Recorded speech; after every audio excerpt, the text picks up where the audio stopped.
बिस्मिल्लाहिर्रहमानिर्रहीम। अस्सलाम वालेकुम फ्रेंड्स, कैसे आप सब लोग। उम्मीद करता हूँ आप सब लोग खैर खैरियत से होंगे। मैं हूँ शेख अब्बास और आप देख रहे हैं मेरा यूट्यूब चैनल। तो फ्रेंड्स, आज हम एक और कैटल फार्म पे मौजूद हैं। उनके ऑनर हमारे साथ हैं, उनसे आपकी मुलाकात करवाते हैं और उनसे पूछते हैं कि ये काम करते उन्हें कितना अर्सा हो गया। अस्सलाम वालेकुम सर। वालेकुम सलाम। क्या हाल चाल सर, ठीक हो? ठीक ठाक जी। सर, सब तो पहले तो अपना नाम और अपने फार्म की लोकेशन दस दो। नाम मेरा जी उमैर संधू जी, माशाल्लाह, 123 टन, तहसील जानिया, जिला खानेवाल। ठीक हो गया माशाल्लाह। सर जी, ये काम कर दे कितना अर्सा हो गया? 2 साल हो गए भाई 2 साल जी। माशाल्लाह। ਤੇ ਸਰ ਜਿਹੜੇ ਜਾਨਵਰ ਅਸੀਂ ਦੇਖ ਰਹੇ ਹਾਂ ਕਿਸ ਪਰਪਸ ਲਈ ਰੱਖੇ ਹੋਏ? ਇਹ ਜੀ ਕਾਟੂ ਦਾ ਅਸੀਂ ਕੰਮ ਕਰੀਦਾ ਜੀ। ਅੱਛਾ 3 ਮਾਸ਼ਾਅੱਲਾ। 3.5 ਮਾਹ ਬਾਅਦ ਜੀ ਇਹਨਾਂ ਨੂੰ ਸੇਲ ਕਰ ਦਈਦਾ। ਅੱਛਾ, ਟੋਟਲ ਯਾਨੀ ਕਿ 3 3.5 ਮਾਹ ਦੀ ਫਾਰਮਿੰਗ ਹੋ ਜੀ। ਠੀਕ ਹੋ ਗਿਆ। ਤੇ ਸਰ ਜਿਹੜੇ ਜਾਨਵਰ ਤੁਸੀਂ ਪਰਚੇਜ਼ ਕਰ ਰਹੇ ਹੋ ਕਿਹੜੀ ਮੰਡੀ ਚੋਂ ਲੈਂਦੇ ਹੋ? ਇਹ ਮੁਲਤਾਨ ਮੰਡੀ ਤੋਂ ਜੀ ਤੇ ਲੁੱਡਨ ਮੰਡੀ ਤੋਂ। ਮੁਲਤਾਨ ਔਰ ਲੁੱਡਨ ਮੰਡੀ। ਹਾਂਜੀ। ਤੇ ਸਰ ਮੈਕਸਿਮਮ ਇੱਕ ਜਾਨਵਰ ਦਾ ਕਿੰਨਾ ਕੁ ਵਜ਼ਨ ਹੁੰਦਾ ਜਦੋਂ ਤੁਸੀਂ ਮਾਰਕੀਟ ਚੋਂ ਲੈਂਦੇ ਹੋ? ਇਹ ਤਕਰੀਬਨ ਪੌਣੇ 2 ਮਣ ਦਾ ਲਈਦਾ ਜੀ। ਪੌਣੇ 2 ਮਣ? 2 ਮਣ। ਹਾਂਜੀ। ਤੇ ਉਸ ਟਾਈਮ ਇਹ ਜਦੋਂ ਪਰਚੇਜ਼ ਕਰਦੇ ਹੋ ਕਿੰਨੇ ਪੈਸਿਆਂ ਦਾ ਬਣ ਜਾਂਦਾ? ਇਹ ਤਕਰੀਬਨ ਜੀ 90,000 ਦਾ ਜੀ, 92 ਦਾ, 90,000 ਐਵਰੇਜ ਆਉਂਦੀ ਜੀ। ਐਵਰੇਜ 90 ਹੈ? ਹਾਂਜੀ ਠੀਕ ਹੋ ਗਿਆ। ਤੇ ਸਰ ਜਦੋਂ ਤੁਸੀਂ ਫਾਰਮ ਤੇ ਲੈ ਕੇ ਆਉਂਦੇ ਹੋ ਜਾਨਵਰ ਨੂੰ ਜੀ, ਤਾਂ ਸਭ ਤੋਂ ਪਹਿਲੇ ਇਹਨਾਂ ਦਾ ਕੀ ਟ੍ਰੀਟਮੈਂਟ ਕਰਦੇ ਹੋ? ਇਹਨਾਂ ਨੂੰ ਆਉਂਦੇ ਜੀ ਪਹਿਲਾਂ ਆਇਓਮੈਕ ਇੰਜੈਕਸ਼ਨ ਲਗਾਈਦਾ ਜੀ, ਠੀਕ ਹੈ ਜਿਲਦ ਵਾਲਾ ਜੀ। ਠੀਕ ਹੈ। ਉਡਵਰਮਿੰਗ ਕਰੀਦੀ ਇਹਨਾਂ ਦੀ ਜੀ, ਆਪਣਾ ਕੀੜਿਆਂ ਦੀ, ਜਿਲਦ ਦੇ ਤੇ ਜਿਗਰ ਦੇ ਕੀੜੇ, ਅੱਛਾ ਉਹ ਖਤਮ ਨਿਜ਼ਾਨ ਦੇ ਦੀ ਵਾਰਸਿਡ। ਠੀਕ ਹੋ ਗਿਆ। ਜੀ ਯਾਨੀ ਕਿ ਇਹਨਾਂ ਦੇ ਪੇਟ ਦੇ ਜਿਹੜੇ ਕੀੜੇ ਆ ਉਹ ਖਤਮ ਕਰਦੇ ਹੋ? ਉਹ ਜੀ ਅਸੀਂ ਖਤਮ ਕਰਾਂਗੇ ਤੇ ਜੀ ਇਹ ਗਰੋਥ ਕਰਨਗੇ ਜੀ, ਅੱਛਾ ਇਹਨਾਂ ਨੂੰ ਖੁਰਾਕ ਲੱਗੇਗੀ। ਠੀਕ ਹੋ ਗਿਆ। ਤੇ ਸਰ ਉਸ ਤੋਂ ਬਾਅਦ ਜਦੋਂ ਡਿਵਰਮਿੰਗ ਕਰ ਲੈਂਦੇ ਹੋ ਉਸ ਤੋਂ ਬਾਅਦ ਇਹਨਾਂ ਦਾ ਡਾਈਟ ਪਲਾਨ ਦੱਸੋ ਕਿ ਕਿਸ ਹਿਸਾਬ ਨਾਲ ਇਹਨਾਂ ਦਾ ਮੈਨੇਜ ਕਰਦੇ ਹੋ? ਡਾਈਟ ਪਲਾਨ ਕੀ ਖਾਣ ਨੂੰ ਦਿੰਦੇ ਹੋ? ਇਹਨਾਂ ਨੂੰ ਜੀ ਸਾਈਲਜ, ਤੂੜੀ ਠੀਕ ਹੈ। ਤੇ ਵੰਡਾ ਪਾਈਦਾ ਜੀ ਦੋਵੇਂ ਟਾਈਮ ਜੀ। ਠੀਕ ਹੋ ਗਿਆ। ਤਕਰੀਬਨ 2-2 ਕਿਲੋ ਪਾਈਦਾ ਜੀ। ਸਰ, ਇੱਕ ਜਾਨਵਰ ਨੂੰ ਤੁਸੀਂ ਡਿਟੇਲ ਚ ਦੱਸੋ ਕਿ ਸਾਈਲੇਜ ਕਿੰਨਾ ਦਿੰਦੇ ਹੋ, ਜੀ ਵੰਡਾ ਕਿੰਨਾ ਦਿੰਦੇ ਹੋ ਔਰ ਪਲੱਸ ਤੂੜੀ? ਤਕਰੀਬਨ ਜੀ ਇਹ 20 ਕਿਲੋ ਸੀ ਜੀ ਸਾਈਲਜ ਖਾਂਦਾ ਜੀ। ਠੀਕ ਹੈ। 1 ਕਿਲੋ ਤੂੜੀ ਹੈ ਫੀ ਜਾਨਵਰ ਨੂੰ ਜੀ, ਠੀਕ ਹੈ।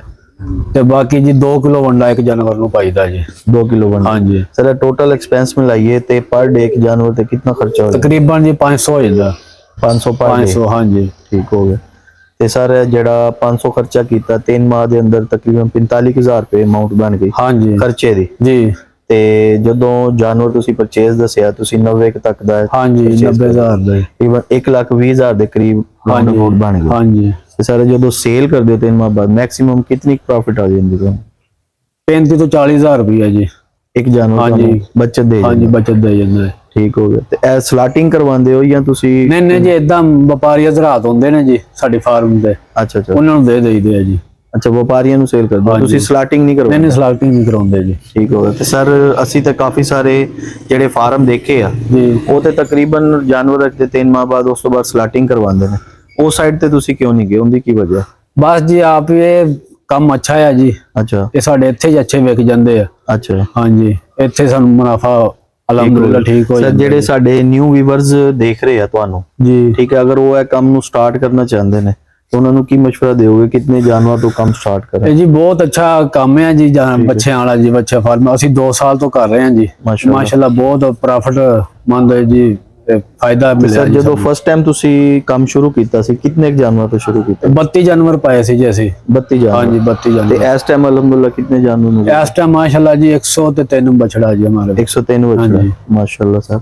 ਅੱਛਾ ਸਰ, ਹੁਣ ਤੁਸੀਂ ਇਹ ਦੱਸੋ ਕਿ ਨਏ ਬੰਦੇ ਜਿਹੜੇ ਕੰਮ ਸਟਾਰਟ ਕਰਨਾ ਚਾਹ ਰਹੇ ਨੇ ਜੀ, ਤੇ ਉਹ ਕਿਸ ਹਿਸਾਬ ਦਾ ਮੰਡੀ ਚੋਂ ਪਰਚੇਜ਼ ਕਰਨ ਜਾਨਵਰ, ਕੀ ਦੇਖ ਕੇ ਸਿਲੈਕਟ ਕਰਨ ਜਾਨਵਰ? 2 ਮਣ ਤੋਂ ਚੰਗਾ ਹੋਵੇ ਜਿਹੜਾ ਜਾਨਵਰ ਲੈਣਾ ਨਾ, 2 ਮਣ ਵਾਲਾ ਹੋਵੇ ਤਕਰੀਬਨ, ਕਮ ਸੇ ਕਮ 2 ਮਹੀਨੇ। 2 ਮਣ ਦਾ ਹੋਵੇ ਕਮ ਤੋਂ ਕਮ। ਠੀਕ ਹੈ। ਤੇ ਸਰ ਉਹਦੀ ਪਛਾਣ ਕੀ ਹੈ ਕਿ ਇਹ ਗਰੋਥ ਕਰਦਾ ਬੱਚਾ, ਉਹ ਕੀ ਪਛਾਣ ਦੇਖ ਕੇ ਮੰਡੀ ਚ? ਲੰਮੀ ਲਾਦਾ ਲਓ ਜੀ, ਠੀਕ ਹੈ। ਖੁੱਲੀ ਖਾਲਦਾ ਹੋਵੇ ਤੇ ਲੰਮੀ ਲਾਦਾ ਹੋਵੇ। ਚੋਲਸਤਾਨੀ ਸਾਹੀਵਾਲ ਜਿਹੜਾ ਬੱਚਾ ਜੀ ਇਹ ਗਰੋਥ ਅੱਛੀ ਕਰਦਾ, ਜਿਹੜਾ ਕਰਾਸ ਹੈ? ਹਾਂਜੀ ਕਰਾਸ ਹੈ ਜੀ। ਠੀਕ ਹੋ ਗਿਆ। ਹੁਣ ਜਿਹੜਾ ਇਹਦਾ ਮੇਨ ਸਵਾਲ ਤੁਹਾਡੇ ਕੋਲ ਅਸੀਂ ਇਹ ਪੁੱਛ ਰਹੇ ਹਾਂ ਹਾਂਜੀ ਕਿ 20 ਜਾਨਵਰਾਂ ਤੋਂ ਅਗਰ ਕੋਈ ਭਾਈ ਕੰਮ ਸਟਾਰਟ ਕਰ ਰਿਹਾ ਤੇ ਮੈਕਸਿਮਮ ਕਿਤਨੀ ਕੁ ਅਮਾਉਂਟ, ਕਿਤਨੀ ਕੁ ਜਗ੍ਹਾ ਚਾਹੀਦੀ ਹੈ ਉਹਨਾਂ ਨੂੰ ਕੰਮ ਸਟਾਰਟ ਕਰਨ ਦੀ? ਤਕਰੀਬਨ ਜੀ ਕੋਈ 10 ਕ ਮਰਲੇ ਜਗ੍ਹਾ ਹੋਵੇ ਜੀ ਤੇ 20 ਕ ਬੱਚੇ ਛੱਡਨੇ ਜੀ। ਠੀਕ ਹੈ। ਤੇ ਜਿੰਨੇ ਦੇ ਬੱਚੇ ਲੈਣੇ ਉਨੇ ਹੀ ਅਮਾਉਂਟ ਉਹਦੇ ਕੋਲ ਹੋਵੇ ਜੀ। ਅੱਛਾ, ਹਾਂਜੀ ਉਹਨੇ ਖਰਚਾ ਹੋਵੇ। ਯਾਨੀ ਕਿ ਜਿੰਨੇ ਜਾਨਵਰ ਪਰਚੇਜ਼ ਕਰਨੇ ਜਿੰਨੇ ਪੈਸਿਆਂ ਦੇ, ਹਾਂਜੀ ਉਹਨੇ ਪੈਸੇ ਉਹਨੇ ਬੈਕਅਪ ਪੈਸੇ ਜੀ ਕੋਲ ਹੋਣ ਜੀ, ਬੈਕਅਪ ਹਾਂਜੀ ਬੈਕਅਪ ਚੋਂ। ਠੀਕ ਹੋ ਗਿਆ। ਅੱਛਾ ਸਰ, ਹੁਣ ਲਾਸਟ ਵਿੱਚ ਤੁਹਾਡੇ ਕੋਲੋਂ ਇਹ ਚੀਜ਼ ਪੁੱਛ ਰਹੇ ਹਾਂ ਇਸ ਕੰਮ ਦੀ ਕਿ ਇਹਦੇ ਵਿੱਚ ਮਸਲਾ ਕੀ ਆਂਦਾ, ਪ੍ਰੋਬਲਮ ਕੀ ਹੈ, ਮਤਲਬ ਇਨमें ਵੈਕਸੀਨ ਹੈ और कोई बीमारियां वगैरह सी? हाँ जी, मुंह खुर ਦੀ ਬਿਮਾਰੀ ਆ ਜਾਂਦੀ ਹੈ ਜੀ। ठीक है। ਤੇ ਆਪਣਾ ਕੋਈ ਬਛੜਾ ਬਿਮਾਰ ਹੋ ਗਿਆ ਜੀ, ਇੰਜੈਕਸ਼ਨ ਲਗਾਉਣੇ ਪੈਂਦੇ ਆ। ਬਾਕੀ ਮਾਸ਼ਾਅੱਲਾ ਠੀਕ ਹੈ ਜੀ, ਬੜਾ ਚੰਗਾ ਤੇ ਢਿੱਲੇ ਮੱਠੇ ਹੋ ਜਾਂਦੇ ਆ ਜੀ। ਸਹੀ ਹੈ। ਬਾਕੀ ਤੇ ਵੈਕਸੀਨ ਤੁਸੀਂ ਜਦੋਂ ਲਿਆਂਦੇ ਹੋ, ਵੈਕਸੀਨ ਕਿੰਨੀ ਕਦੋਂ ਕਰਦੇ ਹੋ ਵੈਕਸੀਨ? ਵੈਕਸੀਨ ਆਉਂਦੇ ਆ ਜੀ, ਜਦੋਂ ਲੈ ਕੇ ਆਈ ਤਾਂ ਆਉਂਦੇ ਹੀ ਵੈਕਸੀਨ ਕਰੀਦੀ ਹੈ ਜੀ, ਮੂੰਹ ਖੁਰ ਦੀ। ਹਾਂਜੀ। ਤੇ ਉਹ ਇੱਕ ਜਾਨਵਰ ਤੇ ਕਿੰਨਾ ਖਰਚਾ ਹੋ ਜਾਂਦਾ? ਇੱਕ ਜਾਨਵਰ ਤੇ ਤਕਰੀਬਨ ਜੀ 300 ਤੋਂ 400 ਹੋ ਜਾਂਦਾ ਜੀ। 300 ਤੋਂ 400 ਠੀਕ ਹੈ। ਅੱਛਾ ਸਰ, ਜਿਹੜਾ ਤੁਸੀਂ ਹੁਣ ਸਾਈਲੀ ਦੱਸਿਆ, ਹਾਂਜੀ, ਸਾਈਲੀ ਆਪਣਾ ਤਿਆਰ ਕਰਦੇ ਹੋ? ਆਪਣਾ ਤਿਆਰ ਕਰੀਦਾ ਜੀ। ਉਹ ਮੈਕਸਿਮਮ ਕਿੰਨੇ ਰੁਪਏ ਮਨ ਪੈ ਰਿਹਾ ਤੁਹਾਨੂੰ? ਉਹ ਤਕਰੀਬਨ ਪੈ ਜਾਂਦਾ ਜੀ 300 350 ਰੁਪਏ ਮਣ। 300 ਤੋਂ 350? ਹਾਂਜੀ। ਤੇ ਜਿਹੜਾ ਵੰਡਾ ਹੈਗਾ? ਵੰਡਾ ਜੀ ਇਹ ਅਸੀਂ ਪਾ ਰਹੇ ਹਾਂ ਜੀ ਤਕਰੀਬਨ 3200 3300 ਦਾ ਗੱਟੂ ਆਉਂਦਾ ਜੀ, ਕਸ਼ਮੀਰ ਵੰਡਾ। ਅੱਛਾ, ਉਹ ਤੁਸੀਂ ਮਾਰਕੀਟ ਚੋਂ ਪਰਚੇਸ ਹਾਂਜੀ, ਮਾਰਕੀਟ ਚ ਆਪਣਾ ਨਹੀਂ ਬਣਾਉਂਦੇ? ਆਪਣਾ ਨਹੀਂ ਬਣਾਉਂਦੇ ਜੀ। ਠੀਕ ਹੋ। ਆਪਣਾ ਬਣਾਉਣ ਦੀ ਵਜ੍ਹਾ ਕੀ? ਬਸ ਜੀ ਇਹ ਅਸੀਂ ਸ਼ੁਰੂ ਤੋਂ ਇਸਤੇਮਾਲ ਕਰ ਰਹੇ ਹਾਂ, ਸਾਨੂੰ ਰਿਜ਼ਲਟ ਸਹੀ ਮਿਲਿਆ ਜੀ। ਸਹੀ ਹੈ। ਫਿਰ ਅਸੀਂ ਆਪਣਾ ਬਣਾਇਆ ਨਹੀਂ ਜੀ। ਠੀਕ ਹੋ ਗਿਆ ਜੀ। ਅੱਛਾ ਸਰ, ਹੁਣ ਇਹ ਦੱਸੋ ਤੁਸੀਂ ਕਿ ਜਿਹੜੇ ਵਪਾਰੀ ਹਜ਼ਰਾਤ ਨੇ, ਹਾਂਜੀ, ਉਹਨਾਂ ਕੋਲੋਂ ਤੁਸੀਂ ਜਾਨਵਰ ਯਾਨੀ ਕਿ ਮੋਟਾ ਮੁਕਾ ਕੇ ਦਿੰਦੇ ਹੋ ਜਾਂ ਫੀ? ਹਾਂਜੀ ਹਾਂਜੀ, ਮੁੱਟੇ ਨਾ ਜੀ। ਤੇ ਜਦੋਂ ਮਾਰਕੀਟ ਚੋਂ ਪਰਚੇਸ ਕਰਦੇ ਹੋ ਤੋਲ ਕੇ ਲੈਂਦੇ ਹੋ? ਨਹੀਂ ਨਹੀਂ ਜੀ, ਇਦਾਂ ਲਈਦਾ ਵਪਾਰੀਆਂ ਕੋਲ, ਇੱਕ ਇੱਕ ਦੋ ਦੋ ਕਰਕੇ। ਹਾਂਜੀ, ਮੁੱਟੇ ਨਾਲ ਜੀ। ਮੋਟੇ ਨਾਲ ਲੈਂਦੇ? ਹਾਂਜੀ। ਠੀਕ ਹੋ ਗਿਆ।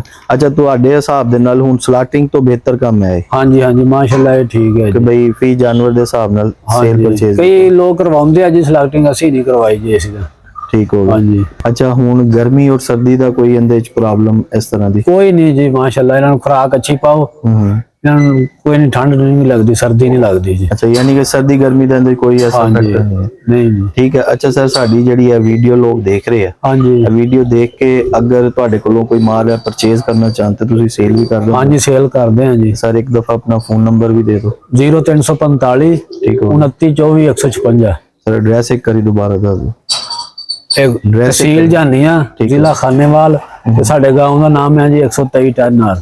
123 टन? 123 टनर। ठीक होगा सर, बहुत शुक्रिया, थैंक यू जी। तो फ्रेंड्स, ये थी आज की वीडियो। उम्मीद करते हैं आपको आज की वीडियो अच्छी लगी होगी। इंशाल्लाह नेक्स्ट वीडियो में आपके साथ मुलाकात करेंगे। तब तक अपने दोस्त शेख अब्बास को दीजिए इजाजत। अल्लाह हाफिज़।